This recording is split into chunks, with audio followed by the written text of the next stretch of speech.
誰もが納得する評価制度なんて、多分無理ですよね。結論ないですよね。それがもし会社のずれてたら、おかしくないですかって、どれだけ浸透させられるかの方が重要だと思うんですよね。こんにちは、もんじです。このチャンネルでは、今の時代に通用する組織づくり、育成術など様々な動画を配信していますので、ぜひチャンネル登録をお願いいたします。じゃあ今日は何でしょうか。リアルタイムの話題というか質問なんですけど、昨日ちょうど会社の同期と飲み行ってて、でそこでちょっと話に上がったのが、今の僕らの会社の評価制度、評価基準みたいなところの話になって、そもそも人事評価ってどんなに評価基準を作っても、なんか実際効果をしていくことめちゃめちゃあるよねっていう話になったんですよ。失敗しないための評価制度っていうんですかね。なんかそういう今までモン社長がアップルさんでやられてきた評価制度とか評価基準みたいなところ、好事例とかもしあれば教えていただきたいなと思って。はい、そうですね。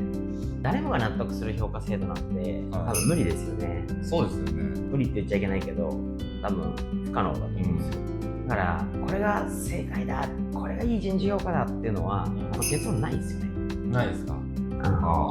売上とか給料とかで見るべきでもないですか？会社が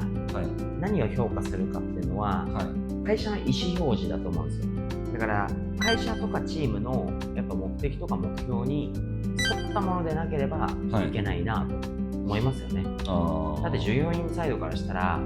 僕も働いてる時そうですけど、仮に評価してほしいと思った時に、会社がこれ評価しますよってことは、会社がこれをやったら良いか悪いか出しますよってことじゃないですか。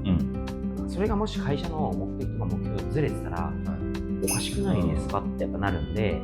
だから原理原則は会社の意思表示だから、会社がこれをしたらあなたを評価しますよみたいなことなんで、とにかく意思表示だから会社の目的とか目標に沿ってないとまずいけないですよね。これが仮にチームの評価としても同じですよね。会社の目的目標と一緒で、チームの目的目標とかの意思表示に合わせなきゃいけないから、それがまあ原則前提かな。そこがまずは前提だと。そうですね。だから評価の定義ってすごい難しいなとやっぱ思っちゃうんですけど、評価って一般的にはだからその報酬を決めるためにつけるものか、昇進昇格を決めるためにとかの参考にするために評価があるとか、で3つ目はこの人のキャリア開発、この人はこういうところが得意だね、こういう人が苦手だねみたいな、強み弱みみたいな、一般的には大体こういう3つかなと思うんですけど、確かにそうですね。だから評価と報酬、評価と切っても切り離せないのが僕は一つ報酬かなと思うんで、評価の定義と評価と報酬の連動性あるのかないのか、どのぐらいなのかっていうのは、やっぱりちゃんと定義会社でした方がいいですよね。なるほどなるほど。ありがとうございます。報酬を決める上での、指針となるところというか、本社長はこういう評価基準を作って報酬と連動させてきたみたいなところとかって、なんか会社を通じてありますか？やってきたこと。基本的に今はですね、一応3つ重要なの3つかなと思っていて、人物評価と能力評価と実績評価、なんかよく僕も EQ、IQ、PQ みたいな話しますけど、人間性っていうのはだからそれね EQ の評価だと。で能力評価っていうのは IQ みたいなものかな。で実績っていうのはPQ の結果みたいな話で捉えていて、人物評価は基本的にやっぱ昇進とか昇格とかキャリアを開発するのに、なんで人物評価は最もは昇進昇格を決めるときに参考にします。で2番目というかはキャリア開発みたいな、その人の適材適所みたいなものをその決めるときというか、移動とか、何やってもらうかとか、そういうことを決めるのに主に使うかなと。で能力評価は、これはだからやっぱり報酬に一番使えますかね。で実績評価は最もやっぱり報酬に影響を及ぼして、報酬を考えるときには実績で、昇進昇格に使うときもありますかね。とにかくでもその人物評価、能力評価、実績評価みたいなこの3本軸。そこじゃあ人物評価と能力評価どちらかというと、定性的な側面ということですよね。そうですね。人物はやっぱり正直定性になっちゃいますよね。定量化しようと思っても、なんかやっぱいたちごっこみたいになっちゃうんで、これはもう結論定性評価になりがち。でもそれしょうがないよねと思ってるんですよね。そういうもんだから。だからこれはなるべく情報を集めてやるしかないと。で、能力評価は定性的と定量的混じるかなとは思うんですよね。やっぱり何ができて何ができないとか。主にはどういったところですか、能力評価の基準でいうと。例えばこの仕事ができる、あの仕事ができない。それこそ営業としてのお客様に例えばどう説明するみたいな。知識とか実績、過去の実績とか、そういったものを加味してつける感じですかね。で、今度実績は単純に実績じゃないですか。ある意味絶対評価なので、誰が、評価しても、一旦決めてしまえばブレることはないので。なるほど。じゃあこの主には3つの住み分けで、総合的な判断というか、3つの評価っていうのを総合的に判断して、そういう風にやってますね。なんかイメージは完璧にそうなってないですけど、なんか僕とかやっぱプロスポーツ選手を見ていて、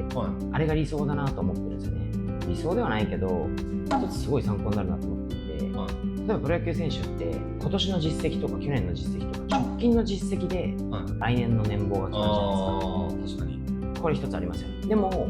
能力っていう部分を僕なりに解釈すると、一発実績出したところで本当にその能力があるかっていうのは多分別なんですよね。実績を出し続けると、この人はこのぐらいの能力があるというふうに多分能力にちょっと置き換わって、例えばじゃあ移籍するときにどれくらい年俸を払うかっていうのを考えるときに、この人の実績と見てこの能力があるみたいに考えて金額決めるじゃないですか。でも移籍した球団で実績出せなかったら翌年から減ったりするじゃないですか。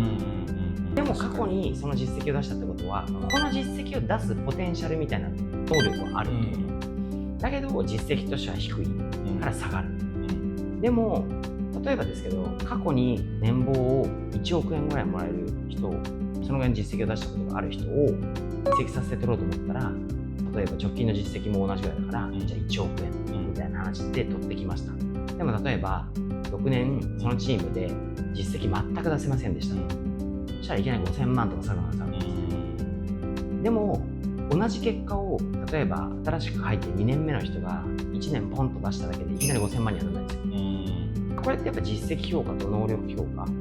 みたいなものが多分噛み合わされてると思うんですよね。だから能力評価と実績評価はプロスポーツとかを見てると、多分あれがすごいヒントになっていて、確かにもう一回言いますけど、これぐらいの実績を何年出したっていうのはそれぐらいのポテンシャルがあるってことだから、これを能力ただ能力が発揮されるかどうかで実績が決まるので、実績でもちゃんと評価する。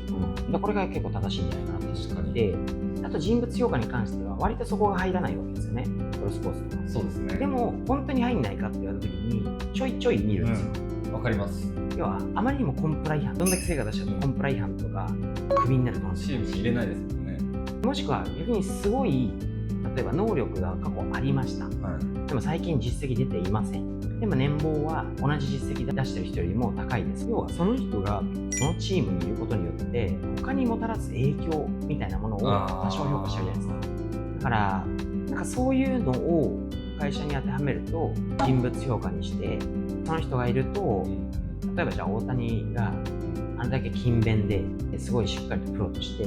自立して自制して一生懸命練習してっていう姿勢が、大谷があんだけ頑張って真面目にやってんだから俺も飲んで遊んでないで頑張ろうかなみたいな、真面目にみんな練習に取り組むようになったとか、それチームとしては成果が出る可能性があったりするんですね。とかみんなのお手本になるとか、ムードメーカーとか影響力みたいな、あれがだから要は俗に言う人間性評価みたいなものをやっぱ少なからずあるんですよね。それをうまく会社に持ってこれたらできるなと思っていて、会社を球団、従業員を選手としてみたらまあなんか、成り立つかなと思って、例えばだからこう考えると分かるのは、さっきその人間性評価に人物評価を一番昇格昇進に使いますなんですけど、プロ野球もそうじゃないですか。能力があるとされて実績を残した人でもめちゃめちゃ自分勝手な人だったら多分監督できないですよ。でもそんなに実績残してない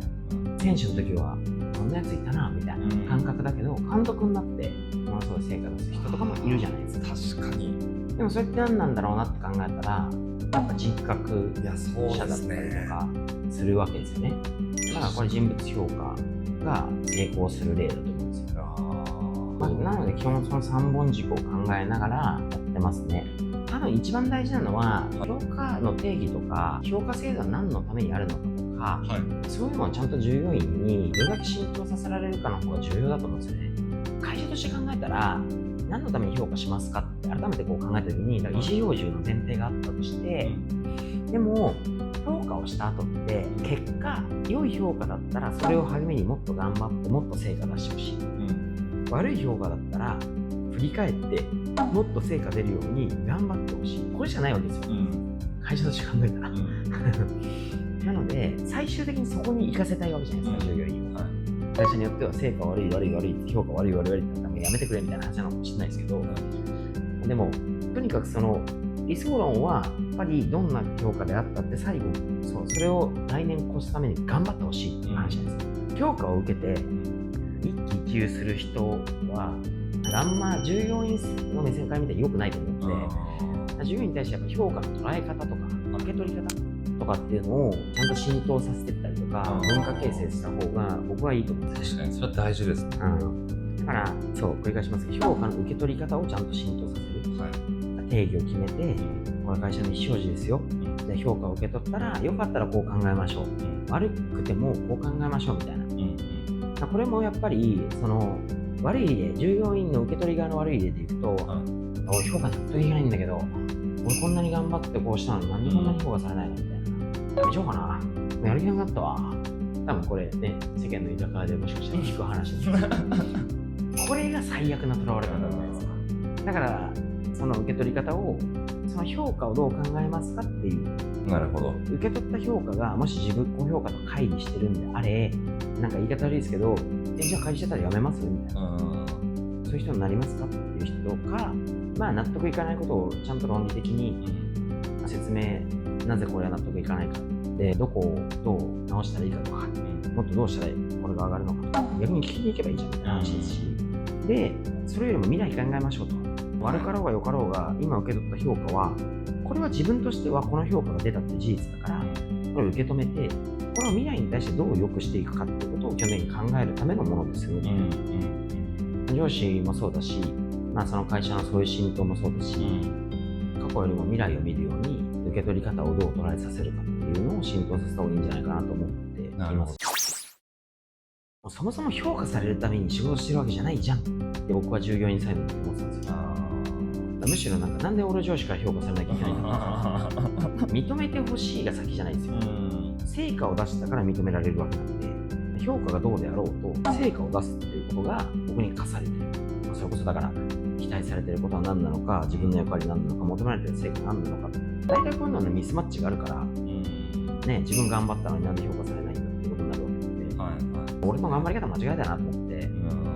俺の頑張り方間違えたなと思ったら修正すればいいじゃないですか。でも別に評価されるためにやってるわけじゃなくて、成果出すためにやってるから、評価自体を重く受け止めすぎちゃって、そこに頭とか労力使うよりかは。そうですよね。だからちょっとまとめ的に言うと、会社が何を評価するかっていうのは会社の意思表示だから、会社の目的とか目標に沿ったものの評価でなければいけないと思いますし、それがもう本当にとにかく大前提ですと。で、ポイントとしては人物評価、能力評価、実績評価の突き詰めが多分いいと思うんですけど、細かい手法とかはちょこちょこ変えてもいいと思うんですよ。常にアップデートしていくみたいな。一回作ったら変えないんだみたいな、変えちゃいけないとかっていうのは僕は思ってない。なるほど。割と必要があればちょこちょこ変える。細かいところは。で、納得感をなるべく出るようにとか、納得度の最適解を問い続ける。一番気をつけなければいけないなと思う評価で思ってるのは、上司が部下を迎合する評価をするとき。客観的に見たら A さんも B さんもいて、能力もまあ同じかな、実績もまあ変わんないよね。なのにこっちの上司は厳しいんで C 評価みたいな、こっちの上司は甘いんで A 評価みたいな、これ結構起こるんですよね。そうですか。だから評価もそうですけど、評価基準とか、実績評価は別に変わんないんですよ。実績だから、定量だから。定性的な人物評価とか能力評価ってちょっとやっぱずれたりするんですよね。だからやっぱ評価する上司側もなるべく忖度できないように、そうか、じゃあ評価する側も結構重要な部分ですね。誰が評価するのかっていうのを、誰がどう評価するかは結構ちゃんと決めとかないと、普通のメンバーの不満の種になりやすい。アップルさんでもありましたか、そういう事例って。いっぱいありますよ。いっぱいありました。だからこれ、そう、どんな評価制度を作っても正解にはならないなと思って。いやー、だと思います。だから、なんだろう、最適解は目指しつつ、ちょこちょこアップデートしていくみたいな。なるべくそうですね、僕が気をつけてるのは、さっき言った大前提を絶対ずらさないのと、こういう3本軸、人物評価、能力評価、実績評価みたいな軸をあまりずらさないようにしようと思ってるのと、あとはやっぱりさっき言ったどう評価の定義を決めて、評価っていうものの考え方の浸透とっていうのを頑張るだけで、あとの細かいところはもうなんか、もうなんなら毎年でもアップデートしたらいいんじゃないかみたいな、思うようにみたいな、割と権限を渡していらっしゃった方が最終的にいいんだろうなと。いやありがとうございます。めちゃめちゃ有益な情報を聞けました。ありがとうございます。この動画が気に入ったら、ぜひいいね、またはコメントをよろしくお願いいたします。皆さんからいただくいいねやコメントは僕にとって結構励みになっているのでよろしくお願いいたします。ありがとうございました。